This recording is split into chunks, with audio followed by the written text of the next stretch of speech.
विलास जी, आपसे जानना चाहूँगा कि ये गणपति हमारे आदि देव, या यूँ मान के चलिए कि उनकी पूजा प्रतिस्थापना के बगैर कोई भी शुभ कार्य संपन्न नहीं होता।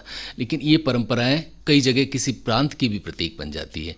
तो जैसे ही महाराष्ट्र का जिक्र आता है तो गणपति अवश्य जहन में आता है, ऐसा क्यों? देखिए, गणपति तो प्रथम आराध्य देव हैं। कोई भी पूजा करने के पूर्व सबसे पहले उनकी पूजा करते हैं। वक्रतुंड महाकाय सूर्यकोटि समप्रभ निर्विघ्नं कुरु देव सर्व कार्येषु सर्वदा। उसके बाद ही, गणपति पूजा के बाद ही कोई भी शुभ कार्य किया जाता है। और महाराष्ट्र में ये प्रथा पहले से रही है। दक्षिण भारत में, महाराष्ट्र में ये प्रथा रही हुई है।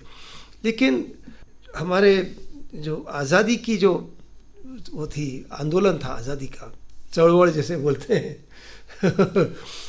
उस वक्त बाल गंगाधर तिलक इन्होंने इसको शुरू किया था, ताकि सार्वजनिक गणपति उत्सव, तो उसमें घरों के गणपति तो होते ही, क्योंकि घर पे घर घर तो पूजा होती है, लेकिन सार्वजनिक रूप से गणपति की पूजा हो और उस बहाने एक अच्छे बोधप्रद कार्यक्रम हो, संगीत के हों, शास्त्रों के हों, काव्य के हों, नाटक हों, नृत्यों के, ये सारे सांस्कृतिक गतिविधियों से उसको जोड़ करके उसको काफ़ी समृद्ध बनाया हुआ था। विलास जी, या ये माने कि जो तिलक थे उन्होंने कहीं न कहीं इस गणपति वंदन, आराधन और उत्सव के बहाने एक तरह से अंग्रेज़ों के खिलाफ जनमानस को तैयार करने में भी भूमिका निभाई। ये तो बिल्कुल सही है ऐसा ही हुआ है। और वो देखिए कितनी अच्छी बात रही है कि न केवल महाराष्ट्र तक सीमित रहे गणपति, पूरे भारत में अब गणपति उत्सव मनाया जाता है। जिस प्रकार नवरात्रि को देखा जाए तो इधर पश्चिम बंगाल, इधर गुजरात, यहाँ इसकी प्राधान्यता है। लेकिन अब देखा जाए तो राजस्थान में भी ये गरबा महोत्सव ये सब होने लग गए। तो पूरा भारत जो है अब, क्योंकि नौकरी के कारण, काम धंधे के कारण हर प्रांत के लोग हर प्रांत में हैं जी। तो जी। इसलिए महाराष्ट्र मंडल तो यहाँ पे बहुत पुराना है। मैं सतीश जी से निवेदन करता हूँ कि सतीश जी हमारे उदयपुर के महाराष्ट्र समाज के बारे में बताएं। जी, सतीश जी से महाराष्ट्र समाज के बारे में बाद में बात करेंगे। पहले सतीश जी, ये जानना चाहूँगा कि ये जो महाराष्ट्र से गणपति वंदन, पूजन और उसके आराधना की परंपरा शुरू हुई, ये पूरे देश में फैली, और एक तरह से ये माना जाए कि महाराष्ट्र में कहीं न कहीं सामाजिक चेतना और सामाजिक सद्भाव और सामाजिक एक रूपता पैदा करने में भी इसने महत्वपूर्ण भूमिका नहीं निभाई। बिल्कुल, आपने निश्चित कहा कि लोकमान्य तिलक ने आज़ादी के आंदोलन के लिए, इसको आम लोगों को जोड़ने के लिए, क्योंकि खुलेआम आज़ादी का संदेश देने की उस टाइम बंदिश दी, अंग्रेज लोग उसको अलाउ नहीं करते थे, तो इसलिए क्या है कि इन्होंने ये गणेशोत्सव के माध्यम से और उन कार्यक्रमों में देश की आज़ादी के बारे में, देश प्रेम के बारे में लोगों को जागृत किया जाता था। और ये जो विशेष तौर से गणेश जी की जो पूजा वगैरह होती थी, ये एक विशेष उच्च वर्ग के वहाँ तक सीमित थी। तो आम लोगों को, नीचे लोगों को, सब लोगों को उससे जोड़ने के लिए इन्होंने उसका नाम सार्वजनिक गणेशोत्सव नाम दिया, कि हर कोई अपने अपने क्षेत्र में, अपने घर में, अपने मोहल्ले में, गली में उसका गणेशोत्सव वो करे। सब लोग जात पात को भूल के एक साथ आएँ और राष्ट्र की भावना को आगे बढ़ाने के लिए, और आज़ादी की लड़ाई में उसको एक माध्यम बनाया।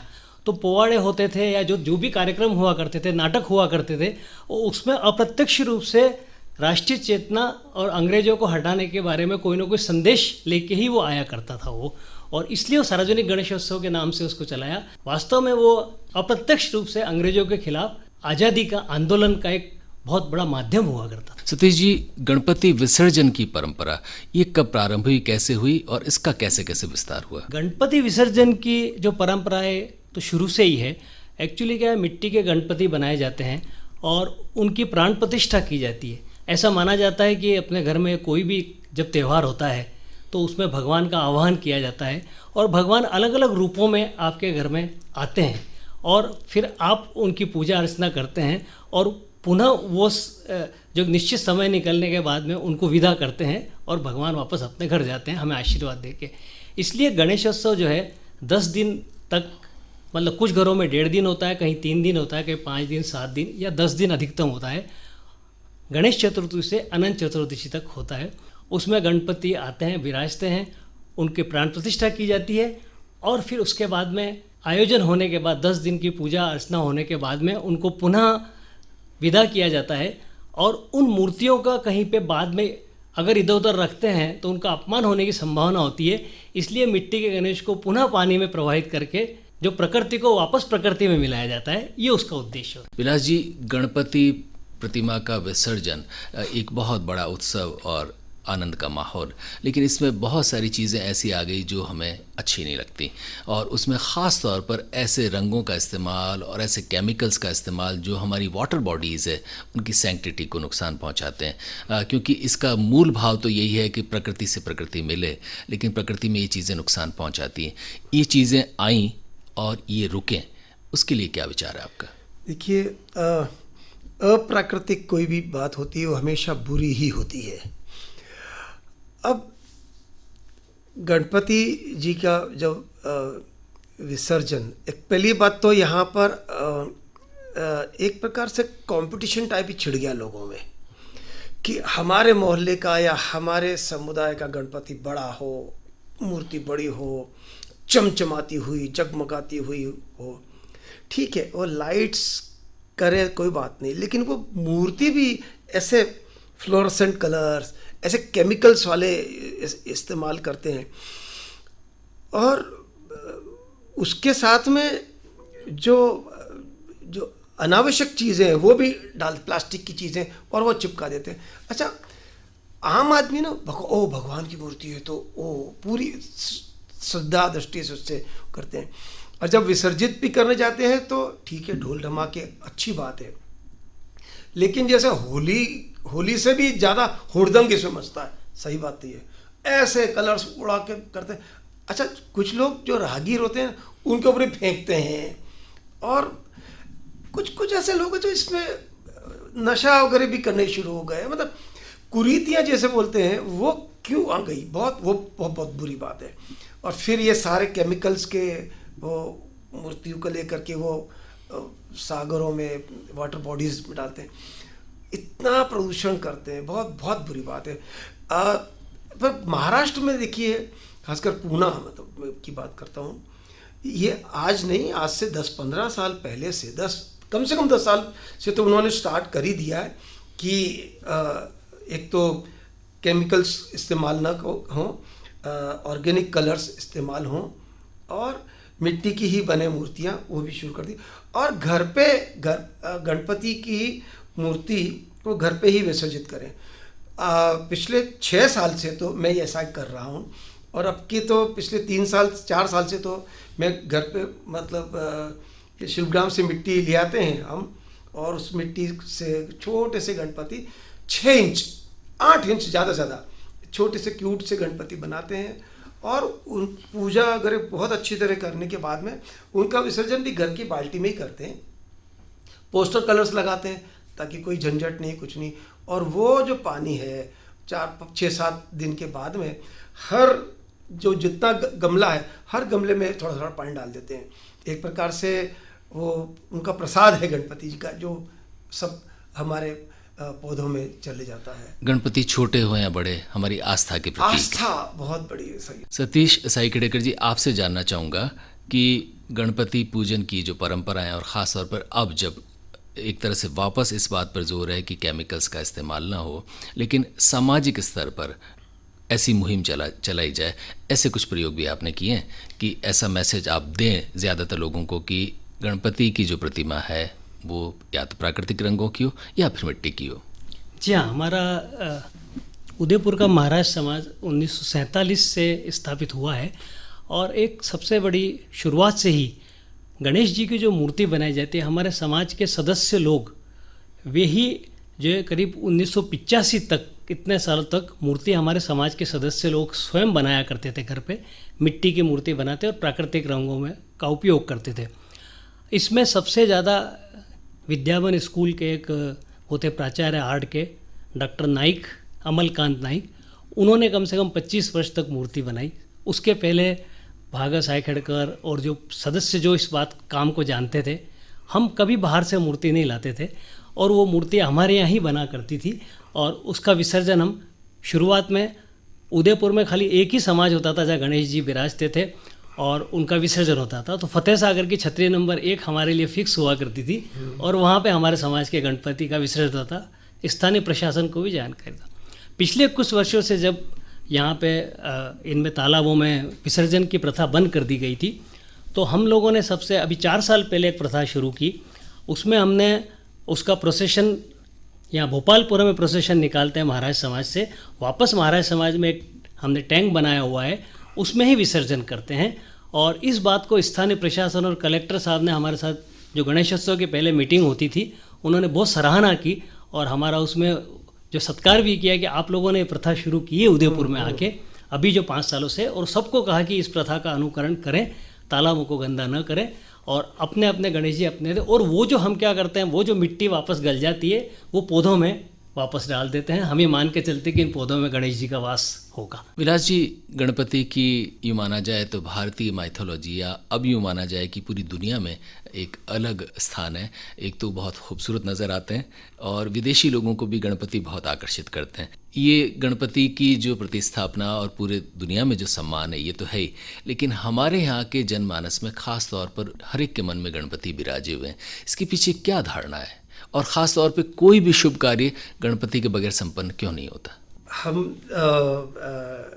जब गणपति सार्वजनिक गणपति उत्सव होता है, वैसे तो गणपति अथर्वशीर्ष इसका पाठ हम घर पे करते ही हैं, लेकिन सार्वजनिक जो गणपति उत्सव होता है तो उसमें से 20-25 लोग बैठते हैं, महिलाएं भी बैठती हैं उसमें और इसका पाठन करते हैं। तो ये संस्कृत में है और इसका जो अर्थ अगर निकालें तो सच में गणपति भगवान से आराधना करते हैं कि आप हमारे ऊपर से नीचे से आगे से पीछे से दाएं से बाएं से हर तरफ से हमारी रक्षा करें। और उनको ये सम्मान दिया है कि तुम ब्रह्मा, तुम विष्णु, तुम रुद्रस, तुम इंद्रस, तुम अग्निस, तुम वायुस, तुम सूर्यस, तुम चंद्रमास, तुम ब्रह्म भूर्भुवः स्वरोम। इतना मतलब महागणपति है। तो सबसे बड़े अच्छा इनका जो इनके पिता महादेव शंकर हैं, माँ पार्वती है, तो ये जो फैमिली है पूरी, ये अपने आप में बहुत बड़ी सत्ता है इनके पास में। तो हम जब इनकी आराधना करते हैं हम बिछ जाते हैं इनके सामने। और यही भगवान यही चाहता है कि हमारी आप साधनों से पूजा न करो, लेकिन साधना होनी चाहिए, इतनी गहरी आस्था होनी चाहिए। और सच में भगवान गणपति प्रथम वंदनीय है। सतीश जी, आपसे जानना चाहूँगा कि क्यों गणपति प्रथम वंदनीय है, क्यों इनकी स्थापना के बगैर हमारे यहाँ पर कोई भी शुभ कार्य संपन्न नहीं होता? शास्त्रों में ये इसका वर्णन काफ़ी विस्तार से है। और जब गणेश जी का जन्म हुआ था, उनका जैसी कहानी हमें सबको पता है कि उनका शीश वो जो है पार्वती जब नहा रही थी और वो रक्षा कर रहे थे, उनका शीश काटा, तब उन्होंने कहा कि नहीं मुझे वापस गणपति चाहिए। तो शंकर जी ने हाथी का सिर काट के उनके सिर पे लगाया था और उनको जो है वक्रतुंड के नाम से जाना गया। तो ब्रह्मा ने ये उस टाइम एक घटना हुई थी, आशीर्वाद दिया था कि ये गणेश जी अब इसके बाद में आज से ये प्रथम वंदनीय माने जाएंगे और हर शुभ कार्य इनके ही आराधना के बिना शुरू नहीं हो सकेगा, ऐसा शास्त्रों में इसका वर्णन। सतीश जी, अब जाते जाते आपसे जानना चाहूँगा कि उदयपुर में भी बहुत सारे गणेश मंदिर हैं और उदयपुर के आसपास भी, जैसे बोहरा गणेश जी, ये कुछ जो मंदिर है यहाँ पर, इनकी स्थापना और उसके बाद उनका जो विकास हुआ है, ख़ास कौन से मंदिर, इनके बारे में भी थोड़ा सा बताएं।